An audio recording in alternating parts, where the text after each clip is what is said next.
Pandian store சீரியலுக்கான எபிசோடில் தங்கமயில் வந்து பாண்டியன் கிட்ட மன்னிப்பு கேட்பாங்க. என்னை மன்னிச்சிருங்க மாமா, நான் வீட்டில் வந்ததுலேருந்து நீங்கள் தான் என்ன நல்லா பார்த்துக்கிட்டீங்க, உங்கள் பொண்ணாக நினச்சி நீங்கள் வச்சிங்க, ஆனால் நான் உங்களை கோர்ட்டு கேஸுன்னு அலைய வச்சுட்டேன், எங்கள் அம்மா பேச்சை கேட்டு என்னை மன்னிச்சிருங்க அப்படின்னு சொல்லி கேட்குறாங்க.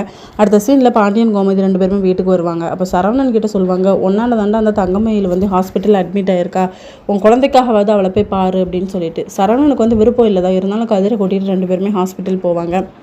அங்கே பாக்யவந்தி, என் பொண்ணு இருக்கால சித்ராலாம் பார்க்க வந்தியா அப்படின்னு சொல்லி திட்டுவாங்க. தங்கமயில பார்க்கறதுக்காக சரவணன் வந்து ரூமுக்கு போவார். அப்போ பாக்யம் வந்து நானும் போவேன் அப்படின்னு சொல்லும்போது கதிர் வந்து தடுத்துருவார்.